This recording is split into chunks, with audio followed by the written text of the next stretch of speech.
34 বছর বয়সী এক অখ্যাত লেগ স্পিনারের সামনে রীতিমতো তাসের ঘরের মতোই ভেঙে পড়ল ভারতীয় দলের ব্যাটিং লাইন আপ, যে কারণে জয়ের প্রবল সম্ভাবনা তৈরি করার পরেও শেষ পর্যন্ত 32 রানের একটা পরাজয় মেনে নিতে বাধ্য হলো ভারতীয় ক্রিকেট দল।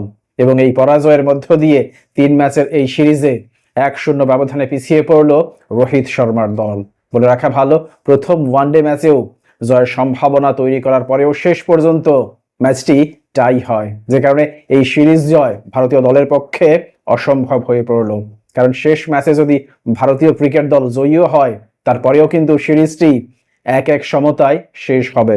আমরা যদি আজকের ঘটনাবহুল এই ম্যাচের দিকে তাকাই, তাহলে দেখতে পাই আজকের এই ম্যাচে দুই দল মিলে সর্বমোট 19টি উইকেটের পতন ঘটেছে, যেখানে স্পিনাররাই শিকার করেছেন 15টি উইকেট এবং পেসাররা মাত্র 1টি উইকেট শিকার করতে সক্ষম হয়েছেন। বাকি 3 জন ব্যাটার রান আউটের শিকার হয়েছেন।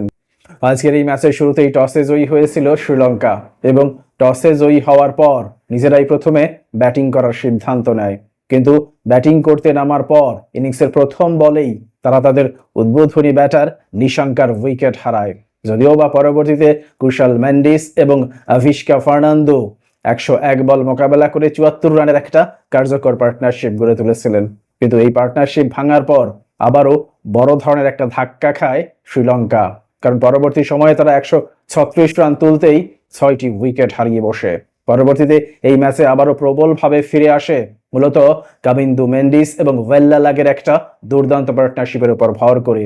এই দুই ব্যাটার 68 বল মোকাবেলা করে 72 রানের একটা কার্যকর পার্টনারশিপ গড়ে তুলেছিলেন। মূলত এই পার্টনারশিপের উপর ভর করেই শেষ পর্যন্ত নির্ধারিত 50 ওভার শেষে 9 উইকেটের বিনিময়ে 240 রানের একটা ফাইটিং স্কোর দাঁড় করাতে সক্ষম হয়েছিল শ্রীলঙ্কা।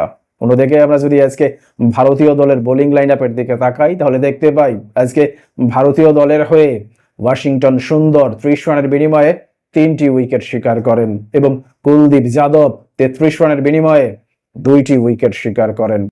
পরবর্তীতে 241 রানের জয়ের লক্ষ্যে ব্যাটিং করতে নামার পর ভারতীয় দলের শুরুটা হয় রীতিমতো স্বপ্নের মতো, কারণ ভারতীয় দলের দুই উদ্বোধনী ব্যাটার রোহিত শর্মা এবং শুভমান গিল উদ্বোধনী জুটিতেই দুর্দান্ত একটা পার্টনারশিপ গড়ে তুলেছিলেন। এই দুই উদ্বোধনী ব্যাটার উদ্বোধনী জুটিতেই 81 বল মোকাবেলা করে 97 রানের একটা অনন্য পার্টনারশিপ গড়ে তুলেছিলেন। কিন্তু বিপত্তি বাধে যখন এই জুটি ভাঙে। এই জুটি ভাঙার পর রীতিমতো তাসের ঘরের মতোই ভেঙে পড়তে থাকে ভারতীয় দলের ব্যাটিং লাইন আপ। অর্থাৎ যেখানে কোনো উইকেট না হারিয়ে ভারতীয় দলের সংগ্রহ ছিল 97 রান, ঠিক সেখানে পরবর্তীতে 147 রান তুলতেই 6টি উইকেট হারিয়ে বসে ভারতীয় ক্রিকেট দল। মজার বিষয় হচ্ছে এই 6টি উইকেটে শিকার করেন শ্রীলঙ্কার 34 বছর বয়সী ডানহাতি লেগ স্পিনার জেফ্রি ভ্যান্ডারসে। জেফ্রি ভ্যান্ডারসের দুর্দান্ত বোলিং এর সামনে রীতিমতো আত্মসমর্পণ করতে বাধ্য হয় ভারতীয় ক্রিকেটাররা। পরবর্তীতে যদিও বা আকসার প্যাটেল এবং ওয়াশিংটন সুন্দর শেষ দিকে 61 বল মোকাবেলা করে 38 রানের একটা পার্টনারশিপ গড়ে তোলার চেষ্টা করেন, কিন্তু তাদের সেই পার্টনারশিপ পরাজয়ের ব্যবধানই কেবল কমিয়েছে, যে কারণে 42.2 ওভারে সবকটি উইকেট হারিয়ে 208 রানেই অল আউট হয়ে যায় ভারতীয় ক্রিকেট দল।